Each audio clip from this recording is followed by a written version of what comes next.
மெட்டபாலிசம்னா என்னன்னு பார்க்கணும். ஃபர்ஸ்ட் வந்து பார்த்தீங்கன்னா, நம்ம உடம்புல கோடிக்கணக்கான செல்கள் இருக்கு. அந்த கோடிக்கணக்கான செல்கள் வந்து எப்படி வந்து எனர்ஜி ப்ரொடியூஸ் பண்ணுது அப்படின்னு பார்த்தீங்கன்னா, நார்மலா நம்ம சாப்பிடும்போது ஒண்ணு குளுக்கோஸ் இருக்கும், இல்ல புரோட்டீன் இருக்கும், இல்ல ஃபேட் இருக்கும்.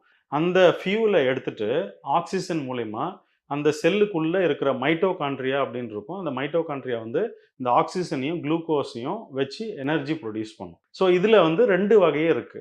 ஒண்ணு வந்து ஆக்சிடேட்டிவ் பாஸ்போரிலேஷன் அப்படின்னு சொல்லுவாங்க. இன்னொரு வகையான மெட்டபாலிசம் பார்த்தீங்கன்னா, கிளைகாலிசிஸ் அப்படின்னு சொல்லுவாங்க.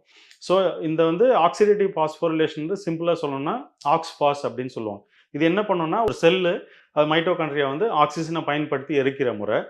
கிளைகாலிசிஸ் என்ற மெத்தட் பார்த்தீங்க அப்படின்னா, ஒரு ஃபியூல் வருது, குளுக்கோஸ் வருது, ஆக்ஸிஜனே இல்லாம அத வந்து ஃபெர்மென்டேஷன் ப்ராசஸ் மூலியமா புளிக்க வச்சு அது எனர்ஜி ப்ரொடியூஸ் பண்ணும். இப்போ ஃபார் எக்ஸாம்பிள் நான் உங்களுக்கு சிம்பிளா புரியிற மாரி சொல்றேன் எடுத்துக்காட்டுக்கு. உங்ககிட்ட